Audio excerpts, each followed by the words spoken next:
नहमदुहु व नसल्ली अला रसूलिल करीम अम्मा बाद फ़अऊज़ु बिल्लाहि मिनश शैतानिर रजीम बिस्मिल्लाहिर रहमानिर रहीम रब्बि इश्रह ली सदरी व यस्सिर ली अमरी वहलुल उक़दतम मिन लिसानी यफ़क़हू क़ौली वहलुल उक़दतम मिन लिसानी यफ़क़हू क़ौली वहलुल उक़दतम मिन लिसानी यफ़क़हू क़ौली। अस्सलामु अलैकुम व रहमतुल्लाहि व बरकातुहू। अल्हम्दुलिल्लाह हमने कल सूरह अल बकर स्टार्ट की थी और उसकी 18 आयतें हमने कवर की थी। आज हम 19वीं से शुरू करते हैं। तो आऊज़ु बिल्लाहि मिनश शैतानिर रजीम बिस्मिल्लाहिर रहमानिर रहीम औ कसय्यिबिम मिनस समाई फ़ीहि ज़ुलुमातिन व रअदुन व बरक़ यजअलूना असाबिअहुम फ़ी आज़ानिहिम मिनस सवाइक़ि हज़रल मौत वल्लाहु मुहीतुम बिल काफ़िरीन। ये आकाश की वर्षा की तरह जिसमें अंधकार, गरज और बिजली हो। बिजली की गरज के कारण मौत से डर कर वे कानों में उंगलियां डाल लेते हैं और अल्लाह ताला काफिरों को घेरने वाला है। ठीक है, ये काफिर को होने वाली सख्त अजाब की ये निशानी बताया जा रहा है कि काफिर को दुनिया में भी अजाब होगा और आखिरत में भी अजाब होगा। तो दुनिया में क्या होगा? आकाश की वर्षा की तरह जिसमें अंधकार, गरज और बिजली। जब बिजली कड़कती है और अंधेरा होता है और जब बिजली कड़कती कितना डर लगता है ना। तो बिजली की गरज के कारण मौत से डर कर वे कानों में उंगलियां डाल लेते हैं और अल्लाह ताला काफिरों को इस तरीके से कभी भी कोई भी ऐसी चिंगारी से और घेरने वाला है। लगता है कि बिजली उनकी आंखें झपट लेगी। जब उनके लिए उजाला करती है तो चलते हैं और जब अंधेरा करती है तो खड़े हो जाते हैं, है ना। जब उजाला करती है तो आगे चलते हैं क्योंकि अंधेरा घोर होता है और जैसे अंधेरा करती तो वो खड़े हो जाते हैं। और अगर अल्लाह चाहे तो उनके कानों और आंखों को छीन ले। बेशक अल्लाह हर चीज़ पर कुदरत रखने वाला है ना। इन्नल्लाह अला कुल्ली शैइन कदीर। तो ये लोगों, अपने उस पालनहार की इबादत करो, अपने रब की इबादत करो जिसने तुमको और तुमसे पहले के लोगों को पैदा किया ताकि तुम परहेजगार हो जाओ, है ना, मुत्तकीन हो जाओ। जिसने तुम्हारे लिए धरती को बिछावन और आकाश को छत बनाया। अल्लाह ने हमारे पे कितने एहसान किए हैं। सबसे बड़ा एहसान क्या है? धरती पे हम रह रहे हैं और उससे ऊपर आसमान है, वो हमारे छत के लिए काम आ रहा है। तो जिसने तुम्हारे लिए धरती को बिछावन और आकाश को छत बनाया और आकाश से वर्षा की और उससे फल पैदा करके तुम्हें रिज़्क़ अता किया, है ना, खाने पीने के लिए फल, फ्रूट, पानी, सब कुछ हमें अता किया। अतः यह जानते हुए किसी को अल्लाह का शरीक न बनाओ। इतना सब कुछ जानते हुए हमें अल्लाह का शरीक किसी को नहीं बनाना चाहिए। तो ये सभी के लिए मैसेज है, ठीक है। और अगर तुम्हें उसमें शक हो जिसे हमने अपने बंदे पर नाजिल किया है और तुम सच्चे हो तो इसी जैसी एक सूरह बना लाओ। तुम्हें छूट है कि अल्लाह के सिवा अपने सहयोगियों को भी बुला लो। अब अल्लाह ताला क्या कह रहा है? अगर तुम्हें नाउज़ुबिल्लाह हमें क्यों शक होगा?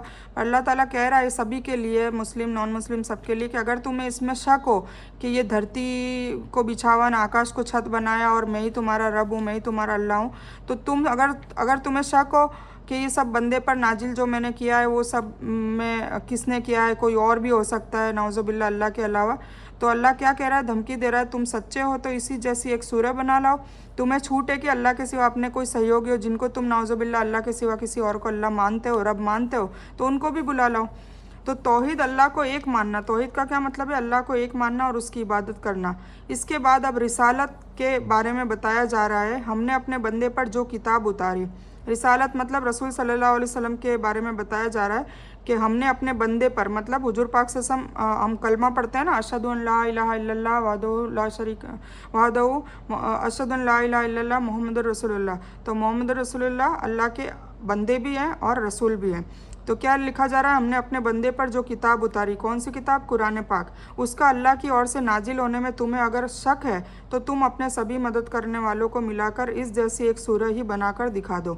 और अगर तुम ऐसा नहीं कर सकते तो तुम्हें समझ लेना चाहिए कि हकीकत में यह कलाम किसी इंसान की ईजाद नहीं है बल्कि अल्लाह ही का कलाम है। और हम पर और मोहम्मद सल्लल्लाहु अलैहि वसल्लम की रिसालत पर ईमान लाकर जहन्नम की आग से बचने की कोशिश करो। जहन्नम की आग जो काफिरों के लिए तैयार की गई है। फिर क्या लिखा है आगे? फिर अगर तुमने नहीं किया और तुम कभी भी नहीं कर सकते, मतलब तुम ऐसी सूरत नहीं ला सकते, तो बिल्कुल नहीं ला सकते, तो उसे सच्चा फिर समझकर उसके आग से डरो, फिर उसकी जहन्नम की आग से डरो, मतलब जहन्नम को मानना पड़ेगा। और जो मोमिन है, जो मुत्तकीन है, वो बेशक मानते हैं जन्नत है, जहन्नम है। तो क्या लिखा जा रहा है कि अगर तुम नहीं ला सकते और वैसे तुम ला भी नहीं सकते, ये भी लिखा है कि कोई नहीं, बिल्कुल नहीं ला सकता। इस जैसी एक आयत क्या, एक हर्फ भी हम बनाकर नहीं ला सकते क्योंकि ये अल्लाह का कलाम है। तो उसे सच्चा समझकर उस आग से डरो करो जिसका ईंधन इंसान और पत्थर हैं, जो काफिरों के लिए तैयार की गई है, मतलब जहन्नम।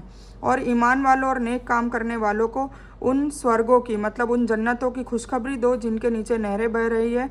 जब उन्हें उनके उनके फल खाने के लिए दिए जाएंगे तो कहेंगे कि इससे पहले हमें खाने को यही दिया गया। वह समारूपी फल होंगे और उनके लिए उसमें पाकीज़ा बीवियां भी होंगी और उसमें वे हमेशा हमेशा रहेंगे, है ना। तो दोनों की बशारत दे दी। काफिर लोग जो मुनकिर हैं, जो इस आयतों को झुठलाते हैं, नहीं मानते हैं, उनके लिए जहन्नम की बशारत दे दी है।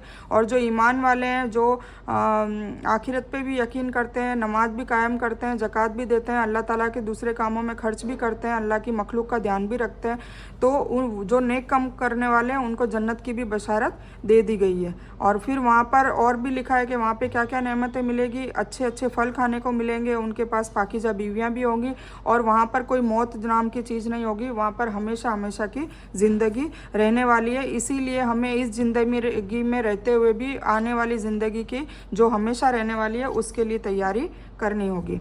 हकीकत में अल्लाह ताला किसी मिसाल को बयान करने से लज्जित नहीं होता।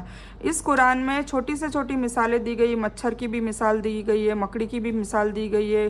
तो अल्लाह ताला कहता है कि वो किसी भी छोटे से छोटी कोई भी मिसाल देने में लज्जित नहीं होता, चाहे वो मच्छर की हो या उससे भी तुच्छ चीज़ की। ईमान वाले उसे अपने रब की ओर से सच समझते हैं, और काफिर कहते हैं कि ऐसी मिसाल देने से अल्लाह का मतलब क्या है। तो इसी के द्वारा बहुत लोगों को गुमराह करता है और बहुत लोगों को सच्चे रास्ते पर लाता है।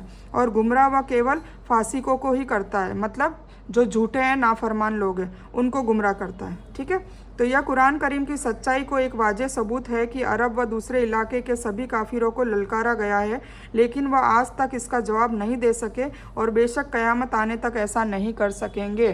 कौन सा जवाब? कि तुम इस जैसी एक आयत भी लेकर आओ अगर तुम सच्चे हो तो। कुरान पाक में हर जगह ईमान के साथ नेक काम करने का बयान करके इस बात को वाज़ेह कर दिया गया है कि ईमान और नेक काम का चोली दामन का साथ है।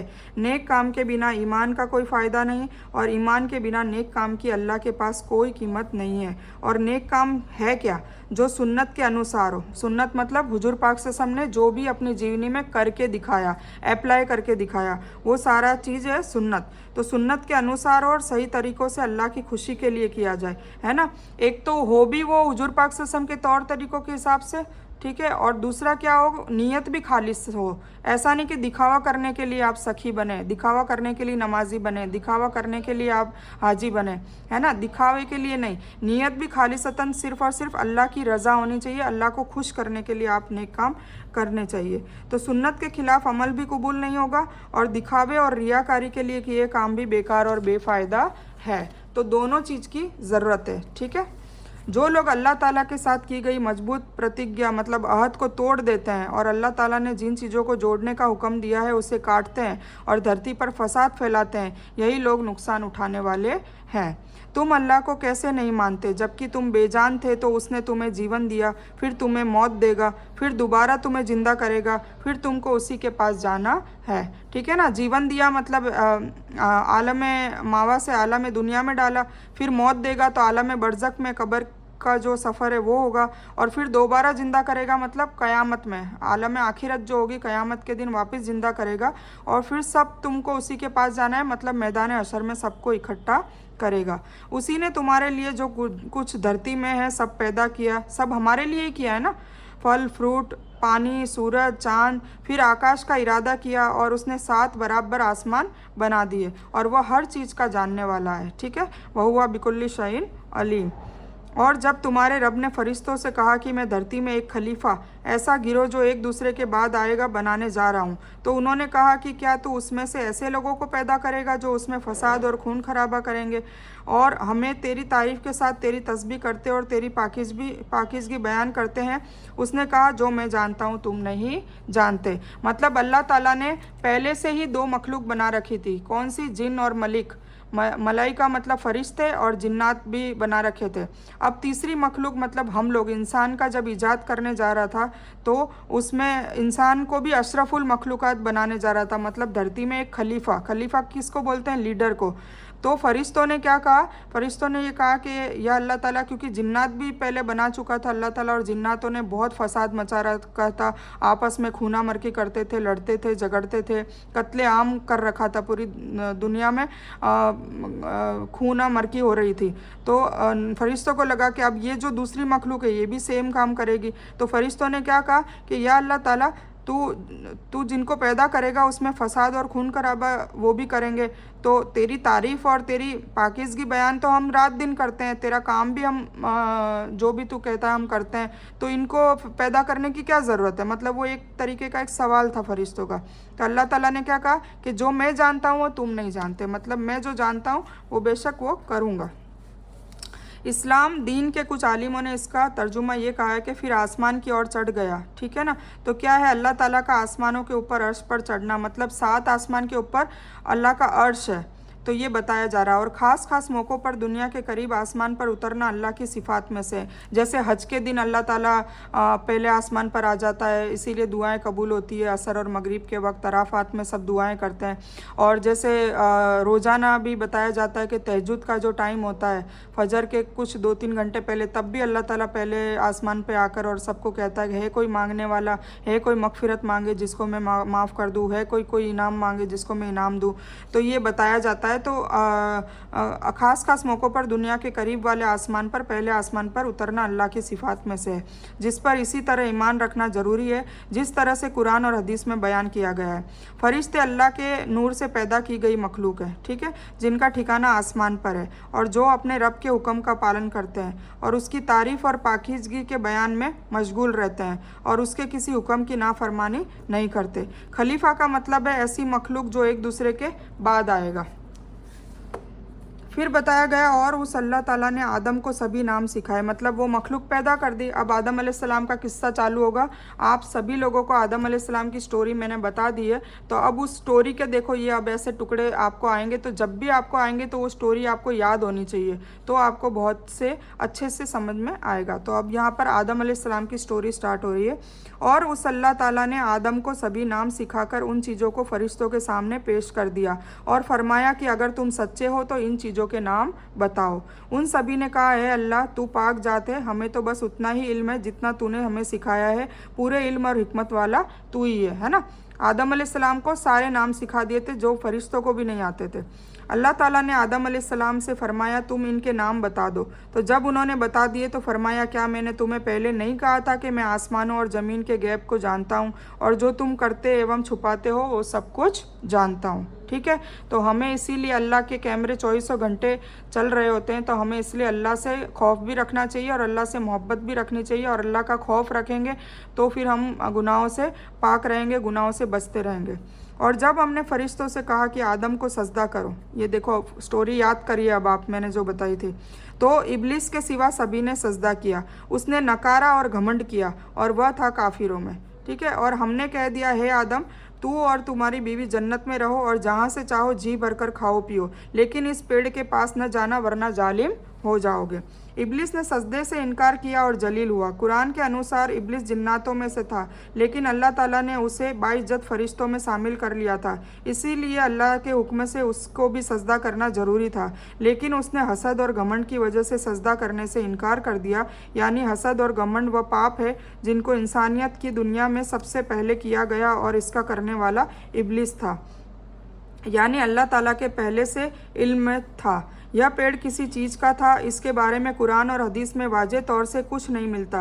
इसको गेहूं का पौधा मशहूर कर दिया गया है जो अवास्तविक है। हमें उसका नाम को मालूम करने की ज़रूरत नहीं है और न उसका कोई फ़ायदा है ना। हमें नाम के पीछे नहीं पड़ना है। ठीक है, कई बार इतनी सारी बहसें बिना वजह की बातों पे होती है जो बहस करने से अल्लाह ने बिल्कुल मना किया है। ठीक है, एक पेड़ है उसका फल खाने को मना किया था, बस इतना बहुत है हमारे लिए। अब वो किसका पेड़ है, क्यों पेड़ है, वो अपन को जानने की ज़रूरत नहीं है। ठीक है, हमें मोरल ऑफ स्टोरी में समझना चाहिए, जबकि बाल की खाल नहीं उतारनी है। फिर आगे क्या है, लेकिन शैतान ने उन्हें भटका कर वहाँ से निकलवा ही दिया है ना। स्टोरी में सबको याद होगा। और हमने कह दिया कि उतरो, तुम एक दूसरे के दुश्मन हो, अब एक मुकर्रर वक्त तक तुम्हें धरती पर ठहरना और फ़ायदा उठाना है ना। अब दोनों को उतार दिया, शैतान को भी दुनिया में पटक दिया और फिर उसके बाद आदम अलैहिस्सलाम और हव्वा अलैहिस्सलाम को भी ज़मीन पे रख दिया, मतलब दुनिया में उतार दिया, जन्नत से हटा दिया। आदम अलैहिस्सलाम ने अपने पालनहार से कुछ बातें सीख ली और अल्लाह से तौबा की। फिर आदम अलैहिस्सलाम ने खूब तौबा की, उसने उसकी तौबा और फिर अल्लाह ताला ने उनकी तौबा कबूल भी कर ली। बेशक वही तौबा कबूल करने वाला और रहम करने वाला है। इसमें हमने स्टोरी में पढ़ा था ना कि इब्लिस ने तौबा नहीं की और वो और ज़्यादा गुमराहों में चला गया, और आदम अलैहिस्सलाम ने तौबा कर ली तो वो वापस भी आ गया। तो इससे हमें क्या सबक लेना चाहिए कि हम भी गुनाह अगर कर लें जाने अनजाने में तो तुरंत तौबा मांगे, तो अल्लाह ताला गफूरुर रहीम है।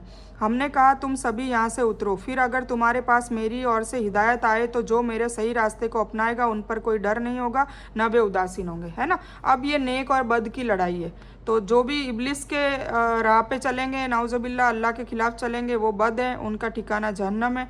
और जो भी आदम अलैहिस्सलाम के बताए हुए रास्ते पे चलेंगे, क्योंकि वो उनके पैगंबर और रसूल है जो अल्लाह का रास्ता ही बताते हैं, तो उनके हिसाब से और जितने भी नबी फिर आए हैं तो सब अल्लाह का रास्ता बताते हैं, अल्लाह की तौहीद बताते हैं, नेक काम को बताते हैं। तो हुजूर पाक सल्लल्लाहु अलैहि वसल्लम तक, क्योंकि अब हम किसकी उम्मत है, हुजूर पाक सल्लल्लाहु अलैहि वसल्लम की, तो हमें हुजूर पाक सल्लल्लाहु अलैहि वसल्लम के बताए हुए हर रास्ते को अपनाना पड़ेगा, और जो अपनाएगा उसको कोई डर ना होगा, ना वे उदासीन होंगे, कोई मायूस नहीं होंगे, क्योंकि उनकी आखिरत भी अच्छी होगी, दुनिया भी अच्छी होगी। और जो कुफ्र व झूठ के जरिए हमारी आयतों को झुठलाए वे जहन्नम में रहने वाले और हमेशा उसी में रहेंगे। आ गई ना, कुरान की आयतों को जो झुठलाएगा वो जहन्नम में रहेगा और हमेशा उसी में रहेगा। ए इसराइल के बेटो, अब कौन किसकी बात हो रही है, बनी इसराइल, मेरी उस नेमत को याद करो जो मैंने तुम पर की, और मुझसे किया वादा पूरा करो। मैं तुमसे किया वादा पूरा करूँगा और सिर्फ मुझसे ही डरो, और उस शरीयत पर ईमान लाओ जैसे मैंने उसको साबित करने के लिए उतारा, जो तौरात तुम्हारे साथ है, और तुम इसके पहले इनकारी न बनो, और मेरी आयतों को थोड़े थोड़े मूल्य पर न बेचो, और सिर्फ तुम मुझसे डरो। थोड़े कीमत पर मत बेचो का मतलब यह कभी नहीं कि ज़्यादा कीमत मिल जाए तो अल्लाह के हुक्म का सौदा कर लो, बल्कि इसका मतलब यह है कि अल्लाह के हुक्म के मुकाबले में दुनिया के फ़ायदे को अहमियत न दो, है ना, दुनिया के फ़ायदे को तरजीह मत दो।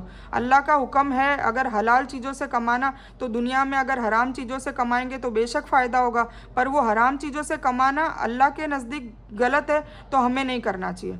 हमें फिर दुनिया में चाहे हमें कम मिले पर हमें हलाल कमाना चाहिए, समझ गए। तो इसी तरह सच झूठ, हर चीज़, हलाल हराम, ये सारी चीज़ें जैसे हमदर्दी और जुल्म, तो सब में अपन को अच्छी चीज़ें करनी है, दुनिया के फ़ायदे में अल्लाह की नाफरमानी नहीं करनी है। अल्लाह के हुक्म को तो इतने कीमती हैं कि सारी दुनिया का सामान और चीज़ें उनके मुकाबले में हकीर है। आयत में अगरचे इसराइल के बेटों की तरफ इशारा किया गया है, लेकिन यह हुक्म क़यामत तक सभी इंसानों के लिए है। वैसे तो बनी इसराइल की तरफ इशारा है, पर उनके हिसाब से हमें भी सबक लेना चाहिए कि कहीं हम बनी इसराइल के बेटों की सिफत हम में ना आ जाए, नाउज़ुबिल्लाह, है ना। हमें भी मतलब क़यामत तक सभी इंसानों के लिए ये मैसेज अल्लाह ने दे दिया है। जो कोई भी सच को छोड़कर झूठ का पक्ष करेगा, जहालत को जाहिर कर सच के सिर्फ दुनियावी फल पाने के लिए मुंह मोड़ेगा, वह इस हुक्म में शामिल है, चाहे फिर वो मोमिन, चाहे वो फिर हुजूर पाक सल्लल्लाहु अलैहि वसल्लम की उम्मत में से हो, कोई भी हो, ठीक है।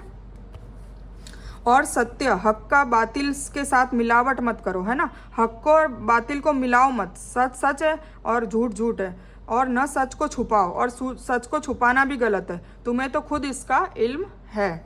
और नमाज कायम करो और ज़कात दो। अल्लाह देखो अब हमें हुक्म दे रहा है, सच बोलो, सच और झूठ को मिलाओ मत, और सच को छुपाओ भी मत, और नमाज कायम करो और ज़कात दो, और रुकू करने वालों के साथ रुकू करो, झुक जाओ, है ना। जो नेक लोग हैं उनके साथ हमेशा रहो तो उनके जैसी आदतें होगी।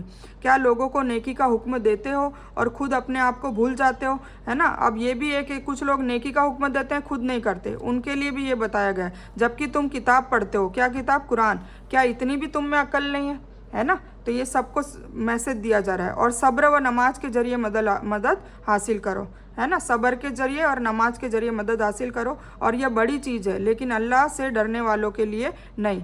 ऐसे नमाज और सब्र भारी पड़ती है, पर जो अल्लाह से मोहब्बत करते हैं और अल्लाह से डरते हैं उनके लिए भारी नहीं है, उनके लिए आसान होती है। पाँचों नमाज भी पढ़ना आसान होता है और सब्र करना भी आसान होता है। जो जानते हैं अपने रब से मिलना है और उसकी ओर पलट कर जाने वाले हैं, है ना। ये वो लोग हैं जिनके लिए ये सारी चीज़ें आसान हो जाती, क्यों, क्योंकि उनको दुनिया नहीं दिखती, उनको आखिरत दिखती है कि चाहे दुनिया में जुल्म हो, चाहे दुनिया में हमारे साथ कोई भी गलत बात हो रही है, तो हमें तो सब्र और नमाज से ही हेल्प लेनी है और हमें सारी चीज़ें सह भी जानी है, सब्र भी करना है। क्यों? क्योंकि इसका सिला हमें अल्लाह आखिरत में देगा और हमें इसके बदले हमेशा हमेशा में रहने वाली जन्नतें मिलेगी। तो जो ये जानते हैं कि और फिर कि अपने रब से भी मिलना है मैदान हशर में, तो वो फिर है ना, ये सब चीज़ें उनके लिए आसान है।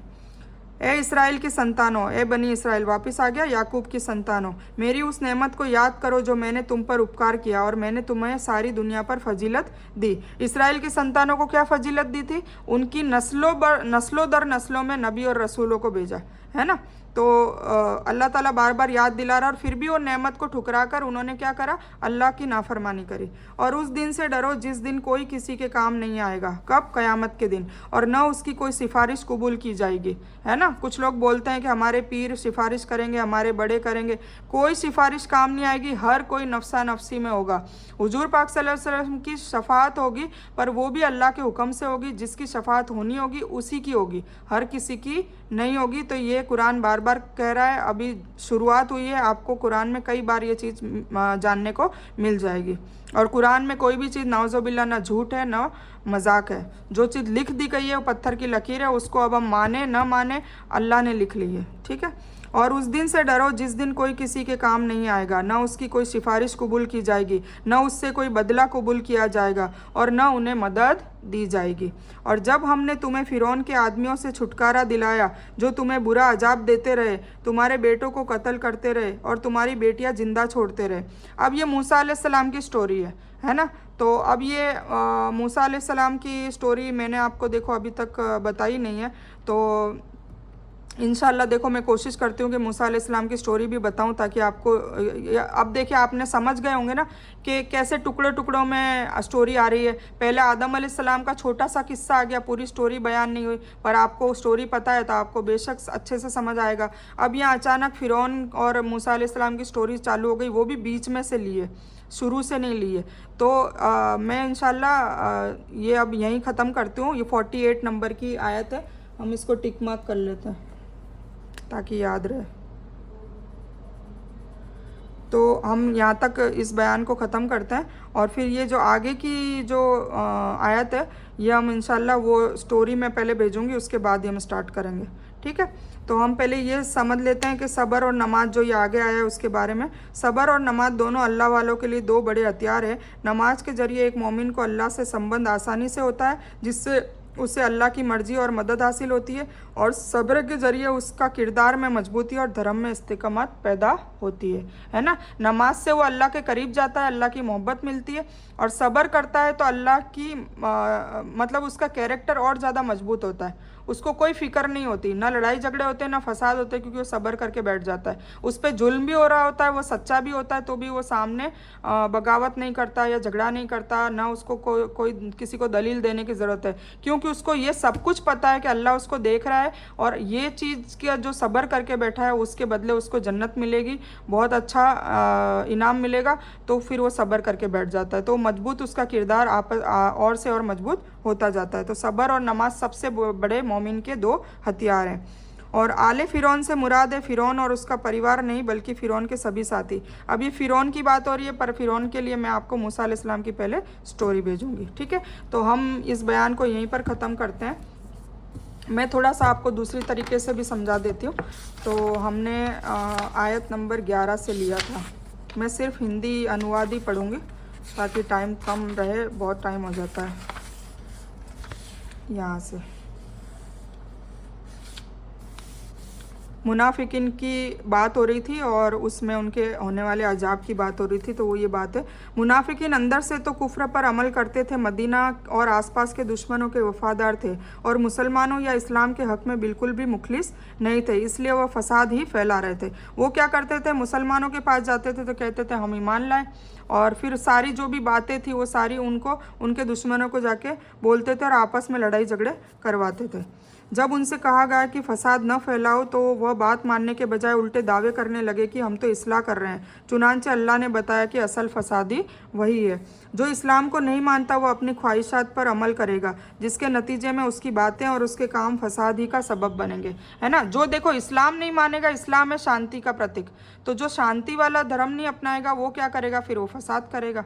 फिर वो हलाल हराम को की तमीज़ नहीं होगी, उसको सच झूठ की तमीज़ नहीं होगी, जुल्म क्या होता है और हमदर्दी क्या होती है ये नहीं पता होगा। तो बेशक सारे रूल तो इसमें बताए जा रहे हैं ना, तो वो रूल नहीं पता होंगे तो बेशक फिर वो क्या करेगा, दुनिया की लालच के लिए सारे गलत काम करेगा, और एक गलत काम से फिर उसका नतीजा जो रिजल्ट है वो लास्ट में फसाद मतलब झगड़ा ही होता है। ऐसा मुस्लिम मुआशरा जहाँ कुरान व सुन्नत पर अमल न हो वहाँ फसाद ही होता रहेगा, है ना, और होता रहता है। देखो अभी हमारी जो दुनिया में ज़्यादातर मुस्लिम कंट्री या मुस्लिम हिंदू मिक्स कंट्री या सभी में अभी जुल्म क्यों हो रहा है, फसाद क्यों हो रहा है, क्योंकि मुसलमान ही खुद इस्लाम पर नहीं चल रहा है ना, हुजूर पाक सल्लल्लाहु अलैहि वसल्लम की सुन्नत पर नहीं चल रहा, तो वहाँ फसाद ही होता रहेगा। अगरचे वहाँ के लोग तहजीब की बात करें, बातें करने से कुछ नहीं होगा, अमल करना पड़ेगा। अगर हम अल्लाह की किताब पर अपनी ज़िंदगी और अपने मुआशरे में अमल करें तो सिर्फ मुआशरे में अमल न करें तो फिर सिर्फ और सिर्फ बिगाड़ ही फैलेगा।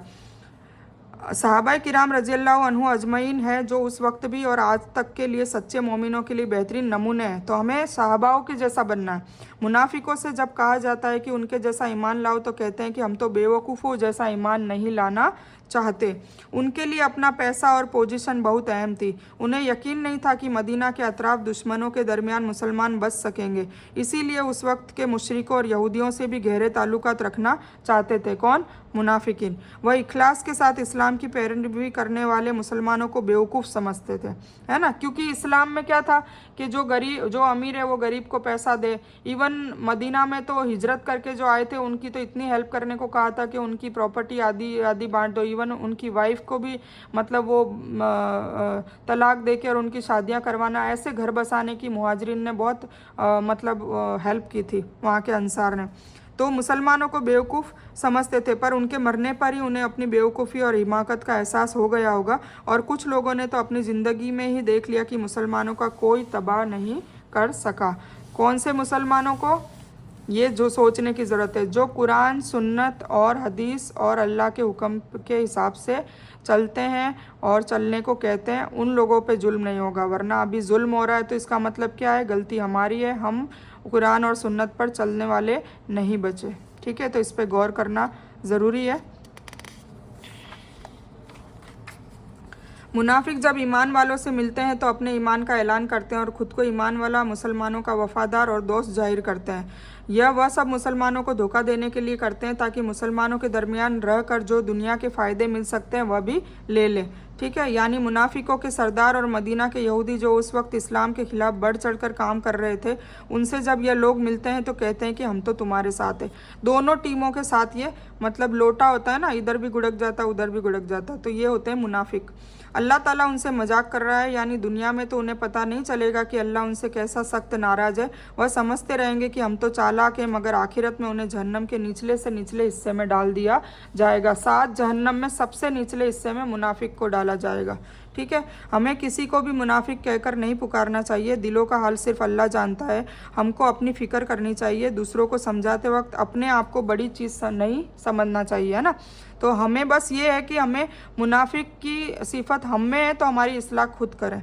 मुनाफिकीन 2 रुखे होते हैं और मजाक उड़ाने वाले होते हैं ना, उनकी ये क्वालिटी होती है। अल्लाह उनको उनकी सरकशी में और फिर बढ़ा भी देता है। वह नुकसान उठाने वाले और हिदायत याफ्ता नहीं होते, उनको कभी हिदायत मिलती ही नहीं है। इसलिए हमेशा हमें दुआ मांगनी चाहिए, अल्लाह मुझे निफाक से बचा, मतलब मुनाफिकीन में जो निफाक होता है उससे बचा और सच्चा मोमिन बना।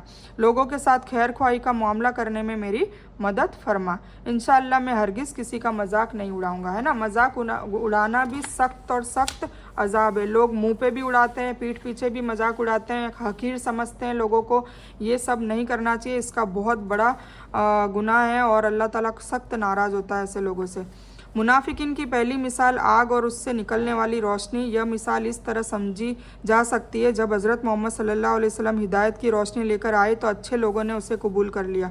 मुनाफिकीन ने अपनी बुरी ख्वाहिशात की बिना पर उसे कबूल नहीं किया, तो अल्लाह ने उनकी रोशनी छीन ली, यानी उनकी समझदारी और अकल को छीन लिया और उन्हें गुमराही के अंधेरों में भटकता छोड़ दिया। न वह हक सुनते हैं, न हक बोलते हैं, न हक देखते हैं, है ना। मुनाफिकीन की एक और निशानी है कि वो सच सुनते भी नहीं है, सच बोलते भी नहीं है और सच देखना भी नहीं चाहते।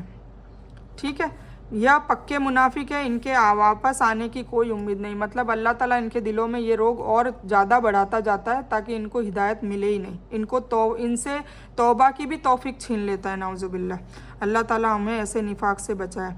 ठीक है, बुकमुन और सुम्मुन के मायने क्या है कि जो सुन नहीं सकता और जो बोल नहीं सकता। सुम्मुम मतलब जो सुन नहीं सकता और बुकमुम मतलब जो बोल नहीं सकता। तो जो जानबूझकर बहरा, गूंगा और अंधा बना रहे, तो ऐसे इंसान से कोई उम्मीद की हक होती है जो हक की तरफ लौट आए? बिल्कुल नहीं हो सकती। तो कीजिए, खुद की गलतियों को इस्लाह कीजिए, है ना। अगर हमारे में ये क्वालिटी नाउजुबिल्ला अगर है, जाने अनजाने में ऐसा कुछ कर लिया है या कर रहे हैं, तो इसको जल्द से जल्द छोड़ें और अल्लाह से माफ़ी मांगे और अल्लाह की रहमत मांगे और शैतान मरदूद से दूर करने की दुआ करें। और दूसरों को मशवरा ज़रूर दीजिए, मगर इस ख्याल के साथ नहीं कि आप उनसे बेहतर और अच्छे हैं, है ना। अभी जैसे मैं मशवरा दे रही हूँ तो मुझे आप लोगों को नाउजुबिल्ला हकीर नहीं समझना है, बस एक अपनी बहन समझ के एक रिक्वेस्ट के साथ, और अपनी खुद की भी इस चीज़ से इस्लाह करनी है। तो मुनाफिकीन ने इस्लाम की रोशनी को देखा लेकिन उन्हें उससे कबूल नहीं किया। ये मिसाल की जो दी थी एग्जाम्पल, वो इस हिसाब से अल्लाह ने उनकी रोशनी को बिल्कुल छीन लिया है। मतलब उनको कभी भी हिदायत नहीं मिलेगी, बल्कि उनको गूंगा, बहरा और अंधा इंसान कभी भी हक की तरफ नहीं लौट सकता, ऐसे एग्जाम्पल देकर और बताया है। तो हमें इसके लिए दुआ क्या करनी होगी? ए अल्लाह, हमें हक को हक के तौर पर दिखा, है ना। पहले तो हमें ये दिखना कि हक क्या है। तो अब अल्हम्दुलिल्लाह हम लोग इस पड़ाव में हैं कि हम हक देख रहे हैं, हम जान रहे हैं। कुरान जैसे जैसे हम आगे पढ़ेंगे हमें हक और बातिल, हक और झूठ का पता चल जाएगा। तो हमें दुआ भी करनी है, हमें हक को हक के तौर पर दिखा और हमें उसकी पैरवी करने की तौफीक भी अता फरमा, आमीन। और हमें झूठ को झूठ के तौर पर दिखा, झूठ को झूठ के तौर पर भी दिखा और हमें उससे बचने की तौफीक भी अता फरमा, आमीन। अब हमें क्या एक नियत करनी है? मैं हमेशा अपने कान, जबान और आँखों को हक बात सुनने, बोलने और देखने में के लिए ही इस्तेमाल करूँगी। ठीक है ना। जहाँ गीबत हो रही हो, जहाँ फसाद के बातें हो रही हो, जहाँ किसी का मजाक उड़ाया जा रहा हो, जहाँ किसी पे बहतान लगाया जा रहा हो, ऐसी महफिल में अगर आप बैठे हैं तो 3 हुजूर पाक सल्लल्लाहु अलैहि वसल्लम ने करने को कहा है। पहला तो उन्हें हाथ से रोकने के लिए कहा है। अगर नहीं कर पा रहे, हमारे में हिम्मत नहीं है उस गलत काम को, तो फिर उसको ज़ुबान से रोकने के लिए कहा है। और अगर वो भी नहीं कर पाते तो दिल में उसको बुरा जान के वहाँ से हट जाए, है ना। तो तीसरा काम तो हर कोई कर सकता है, वहाँ बैठना ज़रूरी नहीं है, वरना तुम भी गुनाहगारों में शामिल हो जाओगे। अगर तुम गिबत नहीं कर रहे हो पर किसी की सुन रहे हो तो भी गलत है ना। या किसी का बहतान लग रहा है या किसी के लिए बहुत बड़ी बुरी बुरी बातें बताई जा रही है या उस पर इल्ज़ाम लगाया जा रहा है या उस पर जुल्म किया जा रहा है। अब तुम कुछ भी नहीं कर रहे हो, बोल भी नहीं रहे हो, पर सुन तो रहे हो ना। तो हमारे आँखों को, कानों को, जैसे मैंने पाकी आधा ईमान के वीडियो में बताया था ना, कि पाकी के लिए हमें आँखों को, कानों को, जुबान को, दिल को, दिमाग को, सबको बचाना ज़रूरी है। तो अगर जुबान से नहीं कर रहे तो कान पकड़ में आएंगे, कान से तो सुन रहे थे। तो हमें ऐसी महफिलों में बैठना ही नहीं है बल्कि जाना ही नहीं है। ठीक है। तो मुनाफिकीन की दूसरी अब मिसाल बताइए। अंधेरी रात में बारिश होती है, साथ में गरज भी होती है, बिजलियां भी होती है और ज़बरदस्त कड़ाके वाली आवाज़ें भी आती है। यह मिसाल इस तरीके से समझी जा सकती है, इस्लाम बारिश के मानिंद है ना, ठंडक, रहमत, बारिश। और इस्लाम के दुश्मनों की तरफ से होने वाली सख्त मुखालिफत, तारीकी जो है वो गरज और चमक की तरह है। तो मुनाफिकीन आजमाइशों से बचने की कोशिशें करते हैं, हालांकि वह उनसे बच नहीं सकते। वह हक पर अमल करने से डरते हैं क्योंकि उसमें उन्हें मुश्किल हालात का मुकाबला करना पड़ता है। देखिए, ये तो वाजह है, मोमिन के लिए दुनिया कैद है। क्यों कहा जाता है? क्योंकि जो हक के रास्ते पर चलेगा ना, उसको मुसीबतों का सामना बिल्कुल करना पड़ेगा, उसको सब्र भी करना पड़ेगा, उसको लोग अगर बहतान लगा रही है तो उसको झेलना भी पड़ेगा, उसको लोग जलील भी करेंगे, बेइज्जत भी करेंगे, उसका सामान भी छीन लिया जाएगा। कई बार उसको हक के लिए जैसे अपनी दौलत में से देना भी पड़ जाएगा। तो ये सब मुसीबतें तो देखो दुनिया की झेलनी ही पड़ेगी अगर वो मोमिन बन रहा है तो। पर उसे इस बात से डरना नहीं चाहिए। क्यों? क्योंकि उसकी आंख अर्जुन की तरह आखिरत पे रखनी चाहिए कि मुझे आखिरत में इससे कई बड़ा घर, इससे कई बड़ी नेमतें और बिल्कुल बिना मौत वाली ज़िंदगी मिलने वाली है। तो क्यों ना ये छोटी सी जो जिसमें मौत है उस ज़िंदगी में अगर मुझे दुख भी देखना पड़ रहा है और अल्लाह राज़ी है तो फिर ये दुख देखने को हम तैयार रहेंगे, है ना। तो ये हमारे में अल्लाह ताला ऐसी तौफीक अता फरमाए। वह इस्लाम पर सिर्फ उसी वक्त अमल करते हैं जब कोई बात की ख्वाहिश के मुताबिक हो, है ना। मुनाफिक की एक निशानी और है कि सहूलियत के हिसाब से कुछ आयतों का हमने पालन कर लिया और अगर सहूलियत नहीं है जहाँ पर हमारे को कोई ना कोई लालच या हमारा कोई नुकसान होता हुआ दिख रहा है दुनिया के रूप में, तो फिर वो हम उसका पालन नहीं करते। तो ये भी मुनाफिकीन की निशानी है, ठीक है। तो हमें सोचना चाहिए कि अगर हम उसमें से हैं तो हम उसमें से जल्द निकलने की कोशिश करें, क्योंकि मुनाफिक को अल्लाह ताला 7वीं जहन्नम में सबसे आखिरी और सबसे दर्दनाक और सबसे ख़तरनाक जहन्नम में डालेगा।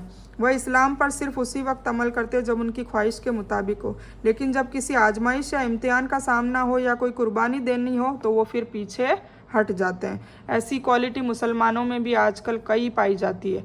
मतलब होता है वो वाली चीज़ें वो अल्लाह के नियम मान लेते हैं और जिसमें ऐसा लगता है कि दुनिया का कोई नुकसान हो रहा है या कोई माल का नुकसान हो रहा है या इज्जत का नुकसान हो रहा है ना, तब वो फिर पीछे हट जाता है। अगर अल्लाह चाहता तो उनकी देखने और सुनने की सलाहियतों को ख़त्म कर देता, क्योंकि उन्होंने हक़ को जान लेने के बाद उस पर अमल नहीं किया। अल्लाह ताला उनको मोहलत देना चाहता है कि वह अपने शुकूक व शुबहात को दूर कर ले और अपनी ख्वाहिशों से किनारा कर ले। चुनांचे अल्लाह ताला ने उनकी देखने और सुनने की ताकतों को बाकी रखा है, ठीक है ना। मतलब जाहिरी तो वो सुनते हैं देखते हैं सब कुछ है, पर दिलों पे थप्पे पड़ गए हैं तो उन्हें कुछ समझ नहीं आता, उन्हें हक बात भी हक नहीं लगती और झूठ बात झूठ नहीं लगती, तभी तो वो करते हैं ना। तो वो निफाक अल्लाह ताला ये बीमारी ऑटोमेटिक बढ़ा देता है, नाउजुबिल्ला। तो कितनी बड़ी बात है, मतलब दुनिया भी हमारी गर्क हो रही है, आखिरत तो गर्क होनी है। तो हमें ऐसी निफाक से अल्लाह ताला बचाए, आमीन। मुनाफिकीन की दूसरी मिसाल शॉर्ट में बता रही हूँ। अंधेरी रात में बारिश, साथ में गरज, बिजलियाँ और ज़बरदस्त कड़क के हिसाब से बताई। मुनाफिकीन हर उस चीज़ से पीछा छुड़ाना चाहता है जो उनके लिए मुश्किल हो, मतलब दुनिया मुश्किल में डाल दे। वह सिर्फ आसान बातों पर अमल कर लेते हैं। अल्लाह उन लोगों को हक़ की तरफ वापस लौटने का मौका दे रहा है। ए अल्लाह, चाहे कितने भी चैलेंजेस या मुश्किल हो, मुझे हर हाल में इस्लाम की पैरवी करने वाला बनाइए, आमीन सुम्मा आमीन या रब्बल आलमीन। इंशाअल्लाह मैं आजमाइशों में सबसे ज़्यादा क्या बोला है, सब्र से काम लूँगी, है ना। हमेशा हमें सब्र से काम लेना होगा, उससे अल्लाह बहुत राज़ी होता है। फिर है कुरान सारी इंसानियत के लिए, सिर्फ मुसलमान के लिए नहीं है, सारी इंसानियत के लिए कुरान आया है। इसीलिए अल्लाह ने यह नहीं कहा कि ए अरब या ए एशिया वालों, या बल्कि क्या कहा, ए लोगों। ए लोगों मतलब पूरी जहान के लोगों, पूरी दुनिया के लोगों। तख्लीक का मकसद है सिर्फ़ एक अल्लाह की इबादत यानी मोहब्बत और खुलूस के साथ सच्चे बंदे और ग़ुलाम की तरह अल्लाह ताला की इताअत करना। क्यों? इसलिए कि उसी ने हमको सबसे बेहतरीन अंदाज में पैदा किया है और सारी मखलूक का सरदार भी बनाया है। जिन मलिकुल इंसान में अशरफुल मखलूक़ात में हम आते हैं। तो अगर हमें अच्छी इज़्ज़त दी है जैसे बनी इसराइल को दी थी, वो नेमतें अब हमको दी है, तो फिर हमें भी अल्लाह ताला का एहसान मानना चाहिए और उसके सारे हुक्मों का पालन एक ग़ुलाम की तरह करना चाहिए। सरेख हम तस्लीम मुसलमान का मतलब है, मतलब अल्लाह ने कहा और हमने मान लिया, बिना सोचे समझे, बिना कोई दिमाग लगाए। इसीलिए उसी ने हम सबको बेहतरीन अंदाज में पैदा किया है। हमारा वजूद ही उसके होने का सबूत है।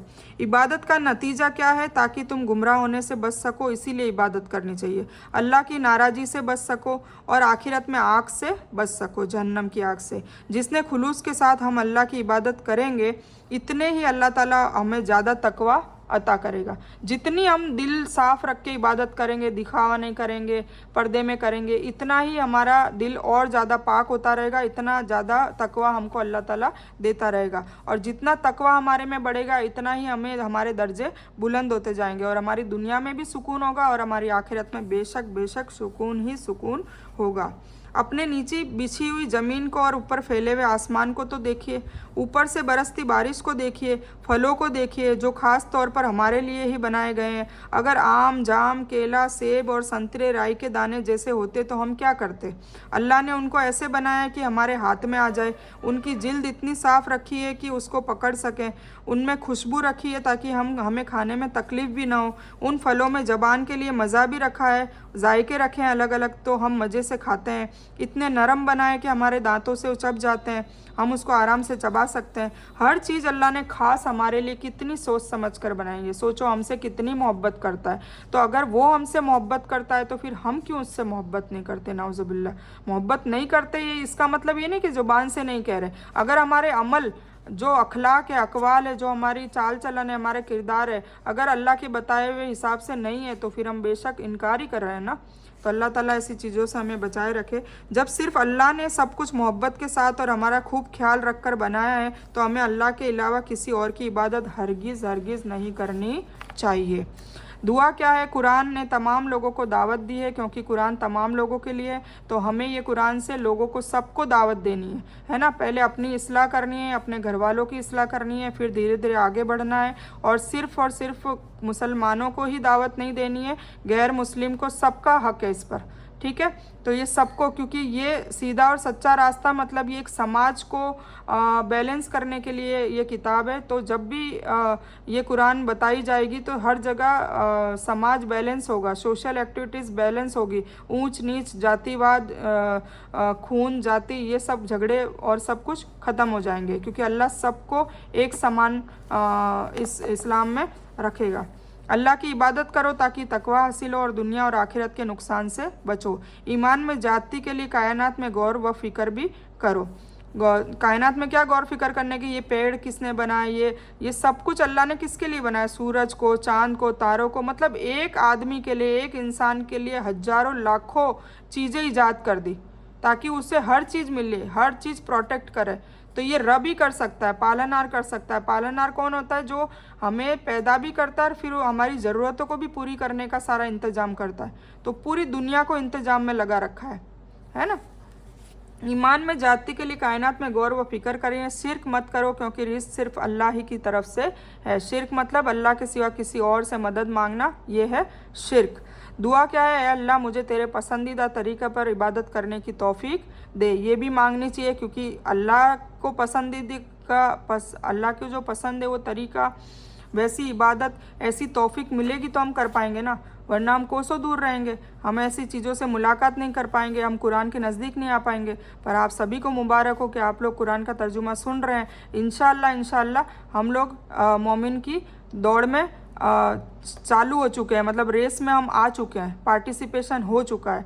अब बस रेस में जीतने की देर है ना। तो बढ़ चढ़कर कोशिश करें और जल्द से जल्द तैयारी करें और उसको जीतने की नीयत भी करें, कोशिश भी करें और जीत कर भी दिखाएं। अल्हम्दुलिल्लाह, आमीन। और हर तरह के शिर्क से मेरी हिफाजत फरमा। ये अल्लाह से हमेशा दुआ मांगे कि हर तरह के शिर्क से मेरी हिफाजत फरमा। इंशाअल्लाह मैं कुछ औकात कायनात में गौर व फिक्र की भी गुजारूंगी, ये अपने आप से वादा करें। और साइंस की किताबों का मुताला करूंगी ताकि मेरे ईमान में और ज़्यादती हो, क्योंकि साइंस में जो भी आता है वो 1400 साल पहले कुरान ने बता दिया है। और कुछ और आता है जो नहीं बताया है तो वो बाद में जाके फॉल्ट में आ जाते हैं। साइंसदान हमें खुद ही कहते हैं कि ये जो हमने अभी तक जो रिसर्च करी है ये गलत है। कई ऐसी बातें निकली है। अब कुरान का चैलेंज बताया गया है ये 2 आयतों में। क्या चैलेंज है? कुरान के बारे में शुरू में ही अल्लाह ने कहा यानी कोई शक नहीं, ला रहे बफ़ी, मतलब इसमें कोई भी शक नहीं है। पहली आयत सूरह अल-बकर की। अब उसमें शक का जिक्र हो रहा है कि अगर तुमको शक हो तो अल्लाह के अलावा अपने गवाहों, अपने मददगारों, सबको बुला लो, कुरान के जैसी एक सूरत लेकर आ जाओ। ये भी अल्लाह ने चैलेंज कर दिया, ठीक है। फिर दूसरा क्या कहा, नज़्ज़लना अला अब्दिना, यह रिसालत का जिक्र करा है। रिसालत मतलब हुजूर पाक सल्लल्लाहु अलैहि वसल्लम को रसूल बनाकर भेजा, कायदे कानून बताने के लिए। तो हमने हमारे बंदे पर, मतलब रसूल पर क्या किया है, कुरान को नाजिल किया है। तो पिछली आयत में तौहीद का जिक्र था ठीक है। अब कुरान एक जिंदा मौजज़ा है, ये अब हमें जानने की बहुत ज़रूरत है। कुरान में कई साइंसी हक़ायक़ पेश किए गए हैं जो हाल ही में दरियाफ्त किए गए हैं। कुरान की तारीखी पेशन गोइयाँ सही साबित हुई है। इसमें हैरत अंगेज अददी मौजज़ात भी है। कुरान हर किस्म की अरबी ग्रामर की गलतियों से पाक है। अरबी ग्रामर में यह इतनी मजबूत किताब है कि सारे अरबी कवायद इसको देखकर बनाए गए हैं। अरबी ग्रामर में सिर्फ जबर जेर पेश के फ़र्क से माना में बहुत फ़र्क आ जाता है। कुछ सूरतों में अरबी के यह कवायद इतने बारीक होते हैं कि अरबी के बहुत सारे पढ़े लिखे लोग भी तकरीरों में ग्रामर की गलतियाँ कर देते हैं, जबकि हज़रत मोहम्मद सल्लल्लाहु अलैहि वसल्लम न पढ़ सकते थे और न ही लिख सकते थे, यानी आपको मजमून तैयार करके उसे दोहराने का बिल्कुल मौका नहीं था। अब ये क्या बताया जा रहा है, आपको समझ में आया कि अगर ये अल्लाह का किताब नहीं होती, हुजूर पाक सल्लल्लाहु अलैहि वसल्लम तो उसको डिट्टो बताते थे ना, तो पढ़े लिखे लोग भी ग्रामर में मिस्टेक हो जाती थी, क्योंकि ये याद नहीं रहता था। अल्लाह ताला ने तो हुजूर पाक सल्लल्लाहु अलैहि वसल्लम पे नाजिल किया था, उन पे नेमत बख्शी थी, उनको बिल्कुल बाय हार्ट करा दिया था, बिल्कुल याद करा दिया था। तो लोग चौंक जाते थे कि ये तो नाउजुबिल्लाह, मतलब हुजूर पाक सल्लल्लाहु अलैहि वसल्लम पढ़े लिखे नहीं थे, कि ये तो पढ़े लिखे नहीं है, फिर ये चीज़ें कहाँ से बोल रहे हैं, है ना। तो ये भी एक अल्लाह का मौजज़ा है। तो हम किसी मौजू पर 1 मिनट बगैर रुके और बगैर आ कहे बात नहीं कर सकते, है ना। जैसे अभी मैं बात करती हूँ कोई बात, तो कई बार मैं अटक जाती हूँ, तो हम देखते हुए भी अटक जा रहे हैं। तो हुजूर पाक सल्लल्लाहु अलैहि वसल्लम तो बिल्कुल नहीं अटकते थे, बिल्कुल फर्राटेदार और बिल्कुल अच्छे प्रोनाउंसिएशन से बोलते थे। तो ये कितनी बड़ी ये भी चमत्कार है।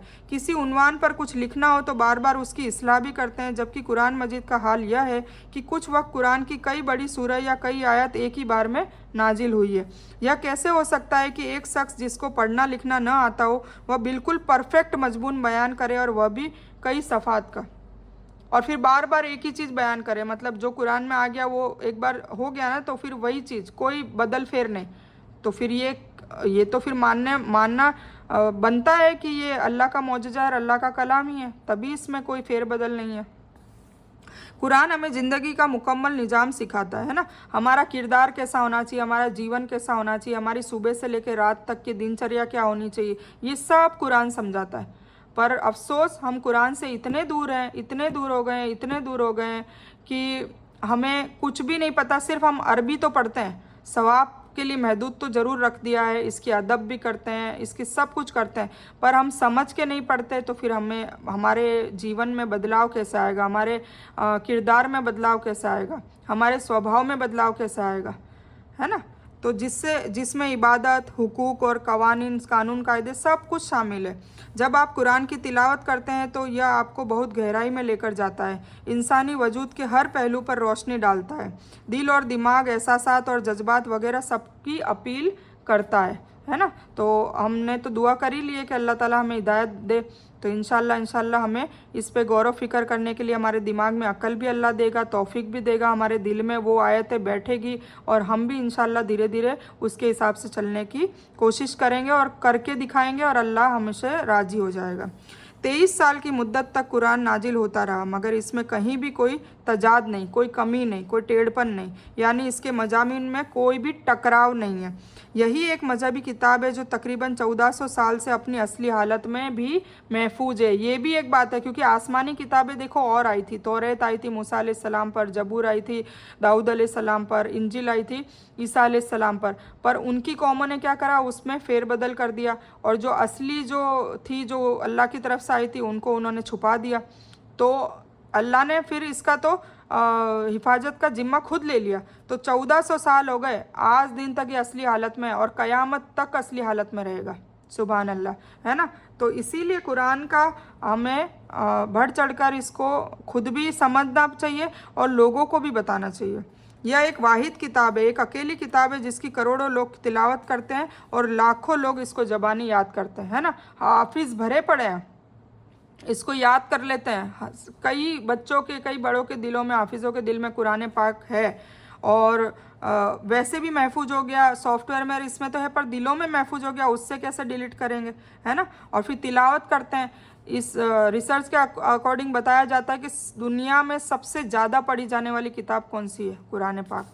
पर अफसोस यहाँ आ जाता है ना कि सबसे ज़्यादा पढ़ी हुई जाने वाली किताब तो कुरान है, पर सबसे कम समझकर पढ़ी जाने वाली किताब भी कुरान है। समझ कर नहीं पढ़ते, सिर्फ अरबी में रट्टाफिकेशन करते हैं। तो अल्लाह ताला हमें ये समझ दे, तौफीक दे, हिकमत दे और हमें ये कुव्वत भी दे कि हम इसको समझ के अमल करें। आमीन सुम्मा आमीन या रब्बल आलमीन। अगर आप समझ कर कुरान की तिलावत करेंगे तो अब क्या होगा ये आप समझ लीजिए। जिस इंसान ने इस पर सबसे पहले अमल किया वो थे हज़रत मोहम्मद सल्लल्लाहु अलैहि वसल्लम। वह तमाम मजहबी शख्सियात में सबसे ज़्यादा कामयाब इंसान बन गए। हमारे पास रोल मॉडल है, हमारे सामने है कि अल्लाह ताला ने इनको ज़मीन आसमान मतलब सब में सरदार बना दिया। तो सबसे पहले अमल किया तो देखो उनको इनाम भी मिला, सरदार बन गए। यह बात मुसलमानों ने नहीं बल्कि गैर मुस्लिमों के इल्मी इदारों ने भी कही है। गूगल पे आप सर्च करिए सबसे बेस्ट कैरेक्टर वाला इंसान, आपको गूगल में भी मोहम्मद सल्लल्लाहु अलैहि वसल्लम आएगा। तो ये रिसर्च के अकॉर्डिंग उनके किरदार, उनके स्वभाव को लेकर, उनके अखलाक को लेकर, इवन जो क्रिश्चियन लोग नाउजुबिल्ला, वैसे तो अपने तो नबी है ईसा अलैहिस्सलाम, पर जो क्रिश्चियन लोग जिनको भगवान मानते हैं, यीशु ख्रिस्त बोलते हैं ईसा अलैहिस्सलाम को, उनको 3rd नंबर पर लिया है। 1st नंबर पर कौन आते हैं? हुजूर पाक सल्लल्लाहु अलैहि वसल्लम। जैसे इंसाइक्लोपीडिया ब्रिटानिका में 11वां एडिशन कुरान के मौजू पर जो है उसमें भी हुजूर पाक सल्लल्लाहु अलैहि वसल्लम का 1st नंबर रखा गया है। जिन लोगों ने इस पर अमल किया वह 50 साल के अंदर अंदर सारी दुनिया के कायद बन गए। अब हुजूर पाक सल्लल्लाहु अलैहि वसल्लम के बाद हम आते हैं सहाबाओं पर। तो जो सहाबा जितनी मिकदार में सहाबाओं ने कुरान पे और सुन्नत पे अमल किया था उन्होंने पूरी दुनिया को फतह कर लिया था।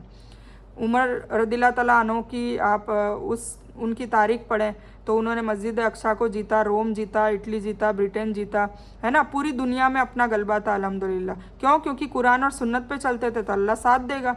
अभी उससे बिल्कुल उल्टा है। अभी क्या उल्टा है? हर जगह मुसलमानों पे जुल्म हो रहा है ना। मुसलमानों की काट हो रही है, मुसलमानों की बेइज्जती भी हो रही है। मुसलमान माल से भी मतलब गरीबी में भी है, माल से भी नीचे है, इज्जत से भी नीचे है, रुतबे से भी नीचे है। मतलब हर जगह वो पीटे जा रहे हैं। क्यों? क्योंकि उन्होंने कुरान और सुन्नत को पीछे छोड़ दिया। कुरान सुन्नत को अगर रखा होता तो गलबा होता। कुरान सुन्नत को जब से पीछे छोड़ा है तब से जिल्लत ही जिल्लत महसूस करनी पड़ रही है और उसमें अल्लाह भी हमारा साथ नहीं देगा बेशक, है ना। तो हमें अगर अब भी हम इससे सबक लेते हैं और अब भी हम इस कुरान के हिसाब से और सुन्नतों के हिसाब से चलेंगे, अल्लाह का हुक्म मानेंगे, अल्लाह ने जो अखलाक सिखाए हैं, जो किरदार हमारे में लाने की ज़रूरत है, हुजूर पाक सल्लल्लाहु अलैहि वसल्लम का पूरा किरदार, पूरी जीवनी रखी है जो हमारे में अप्लाई करने की ज़रूरत है। अगर हम अब भी करते हैं तो अल्लाह ताला हमारी इज्जतें बढ़ा देगा, हमारे माल में तरक्की देगा, हमारे रिस्क में तरक्की देगा। क्योंकि अल्लाह तो सब कुछ कर सकता है, शहीन कदीर है ना, पर वो हमसे नाराज़ है क्योंकि हमारे अमाल ख़राब हो गए हैं, हमारे अमाल बिल्कुल उलट हो गए हैं कुरान और सुन्नत से, इसीलिए हमें जिल्लतें सहनी पड़ रही है। तो अल्लाह ताला हम सब के अमालों में नेक अमाल की तौफीक दे और हुजूर पाक सल्लल्लाहु अलैहि वसल्लम के नक्शे कदम पर चलने वाला बनाए, सच्ची पक्की हिदायत दे। आमीन सुम्मा आमीन या रब्बल आलमीन। कुरान आपको नेकियों की तरगीब देता है, आप में हिम्मत और हौसला भी पैदा करता है, उम्मीदों को जगाता है और अच्छे अखलाक, सही समझ और रूहानियत की बुलंदियों तक ले जाता है। इससे रूह भी पाक होती है, दिल पाक होता है, दिमाग पाक होता है। कुरान आपको एक मुफक्किर बनाता है, फ़िक्र करने वाला बनाता है, क्योंकि आखिरत की बात होती है, क़यामत की बात होती है, कब्र के अजाब की बात होती है, आने वाली ज़िंदगी में अजाब की बात होती है, दुनिया में रहते हुए अजाब की बात होती है। तो बेशक इंसान फ़िक्र करेगा, डरेगा और फिर उसके लिए अल्लाह को राज़ी करने के लिए फिर उसमें सुधार भी करेगा, अपने कैरेक्टर में, अपने बच्चों के, शौहर के, सबके किरदार में सुधार भी करने की कोशिश करेगा ताकि अल्लाह राज़ी हो जाए। अल्लाह को राज़ी करने के लिए हर वो पैंतरे आजमाएगा, तो वो पैंतरे फिर अल्लाह को राज़ी करने के लिए अल्लाह ने हुजूर पाक सल्लल्लाहु अलैहि वसल्लम की जीवन बताया है, सुन्नत बताई है, तो हम उस हिसाब से चलेंगे तो बेशक हमारी ज़िंदगी में भी सुकून आएगा और आखिरत में बेशक सुकून आएगा। तो दुनिया में आपकी हैसियत और आपके आने के मकसद को समझने में वो मदद करता है, ज़िंदगी का मकसद खोल कर बताता है और उसे किस तरह गुजारना है उसके तरीके भी बताता है, आपको हकीकी खुशी और सुकून भी बख्शता है ना। सुकून सबसे बड़ी दौलत है। आजकल चाहे अमीर हो, गरीब हो, है ना, बूढ़ा हो, जवान हो, हर जगह एक ही शिकायत, सुकून नहीं है, सुकून नहीं है, सुकून नहीं है। कोई ना कोई किसी ना किसी परेशानी में मुब्तला है। तो मैंने वर्कशॉप नंबर 1 में पहले ही कहा था कि सुकून है, किस चीज़ में है? सिर्फ़ और सिर्फ एक ही चीज़ में है, वाहिद चीज़ में, वो है कलामुल्लाह, अल्लाह के कुरान में। आप मेरा यकीन मानिए, जैसे जैसे हम आगे बढ़ते जाएंगे आपकी दुनिया में सुकून बढ़ता रहेगा। बस ये है कि आपकी नीयत खालिसतन ये होनी चाहिए कि हम अल्लाह को राज़ी करने के लिए अब जो भी बन पड़े, जैसा हमें कुरान बता रहा है, जैसा हमें सिखा रहा है, जैसे हुजूर पाक सल्लल्लाहु अलैहि वसल्लम की सुन्नतें बताई जा रही है, हम उसके हिसाब से चलेंगे तो देखिए आपको अल्लाह आपकी ज़िंदगी में भी सुकून अता करेगा। सुकून अता करेगा, कैसे सुकून आएगा? जो चीज़ आपकी परेशानी है वो दूर हो जाएगी तो ऑटोमेटिक सुकून आएगा। कोई लाइलाज बीमारी में मुब्तला है, उसकी बीमारी ख़त्म हो जाएगी तो सुकून में आ जाएगा। कोई कर्जे में दबा हुआ है, उसको पैसे की बारिश हो जाएगी, रिस्क बहुत आ जाएगी, कर्जा मिट जाएगा तो वो सुकून में आ जाएगा। किसी के बच्चों की पढ़ाई या रिश्ते की कोई परेशानी है, उसको अच्छे नेक और साले रिश्ता मिल जाएगा तो वो सुकून में आ जाएगा। कुल मिला के हमारी जो भी दिक्कतें परेशानियाँ हैं जिससे हमें बेचैनी बेसुकूनी आती है, वो अगर हल हो जाएगी तो सुकून ऑटोमेटिक आएगा। समझ में आ रही है बात? तो ये सारी चीज़ें अल्लाह को राज़ी करने पर आएगी। अल्लाह राज़ी कब होगा? जब हम कुरान के हिसाब से चलेंगे। ये कंफर्म बात है, आजमा कर देखिए। ठीक है, कुरान सबसे बेहतरीन किताब है और सबसे हैरत अंगेज बात यह है कि जिस नबी पर कुरान नाजिल हुआ वह न तो लिखना जानते थे और न पढ़ना। जिस मुकाम पर आपकी परवरिश हुई सल्लल्लाहु अलैहि वसल्लम, वह इक्तिसादी और सियासी तौर पर दूसरे इलाकों से कटा हुआ था और तालीमी तौर पर बहुत पिछड़ा हुआ था, है ना। कुरैश में पैदा हुए हुजूर पाक सल्लल्लाहु अलैहि वसल्लम अरब लोग में, और अरब लोग सबसे पिछड़े हुए थे, मतलब ना पढ़ाई में आगे, ना माल में आगे, ना दौलत में आगे, ना इज्जत में आगे। और देखिए अल्लाह ने कितना बड़ा मौजज़ा कर दिखाया। उन्हीं के कौम में से एक इंसान हुजूर पाक सल्लल्लाहु अलैहि वसल्लम को नबी रसूल बनाया, नाजिल किया कुरान और सारी की सारी नेमतें दी। अरब आज के टाइम में अरब मतलब सबसे अमीर देश था। अब ये क़यामत के आसार आने वाले हैं तो अब अरब जाएगा, क्यों? क्योंकि उनको नेमतें दी थी तो उन्होंने बनी इसराइल की तरह ही किया जो कर रहे हैं। शिर्क में भी मुब्तला हो रहे हैं, जगह जगह मंदिर बन रहे हैं, पूजा पाठ नाउज़ुबिल्ला अरब लोग साथ में मिलके कर रहे हैं। तो ये सब बदबख्ती कर रहे हैं ना, कर रहे हैं तो अल्लाह किसी को नहीं छोड़ता। जो नेमतें दे सकता है वो नेमतें छीन भी सकता है ना। तो हमें इस चीज़ से बचना चाहिए। कुरान सबसे बेहतरीन किताब है। सबसे हैरत अंगेज बात यह है कि जिस नबी सल्लल्लाहु अलैहि वसल्लम पर कुरान नाजिल हुआ वह न तो लिखना जानते थे न पढ़ना। जिस मुकाम पर आपकी परवरिश हुई वह तो इक्तिसादी और सियासी तौर पर दूसरों इलाकों से कटा हुआ था और तालीमी तौर पर तो बहुत पिछड़ा हुआ था। वहाँ ना कोई स्कूल था, ना कोई कॉलेज, ना यूनिवर्सिटी। इस वजह से इसमें कोई शक ही नहीं है कि कुरान मजीद सिर्फ़ और सिर्फ अल्लाह की तरफ से है। कुरान का चैलेंज ये है कि इसकी तरह कोई एक सूरह ले आओ, या अगर तुम चाहो तो उसके लिए अपने तमाम मददगारों और तहकीक करने वालों को और फ़लसफ़ियों को जमा कर लो। बड़े से बड़े विद्वान को भी ले आओ तुम, पूरी दुनिया में जितने भी विद्वान हैं, साइंटिस्ट, सबको इकट्ठा कर लो, पर इस कुरान जैसी एक भी सूरत बना के कोई नहीं ला सकता। क्यों? क्योंकि ये अल्लाह का कलाम है। अल्लाह के कलाम की बराबरी नाउज़ुबिल्लाह कौन कर सकता है? नबूवत का सबूत भी अल्लाह ताला ने दे दिया है, यानी अल्लाह ताला ने फरमाया कि कुरान हमने हमारे बंदे मोहम्मद सल्लल्लाहु अलैहि वसल्लम पर नाजिल किया है। फिर मैं नबी सल्लल्लाहु अलैहि वसल्लम से अल्लाह ताला की मोहब्बत का इज़हार भी करता हूँ। ठीक है, ए अल्लाह आप दुआ मांगते हैं, अल्लाह कुरान के ताल्लुक़ से मेरे ईमान में जाती फरमा, आमीन। और अपनी ज़िंदगी को कुरान की रोशनी में गुजारने में मेरी मदद फरमा, आमीन सुम्मा आमीन या रब्बल आलमीन। हम एक प्लान करेंगे, अपने आप से वादा करेंगे, इंशाअल्लाह मैं अल्लाह ताला से इस पैगाम को दूसरों तक भी पहुंचाऊंगी, है ना। खुद की इस्लाह भी करूंगी, हमारे बच्चों और शौहर की और आगे ख़ानदान की भी इस्लाह करने की कोशिश करूंगी और आगे तक भी इसको पहुंचाने का वादा करूंगी। तो अल्लाह ताला हमारी ज़िंदगी बिल्कुल रोशन और अच्छी कर देगा। ठीक है, तो अब हम इसको यहीं तक लेते हैं। ठीक है,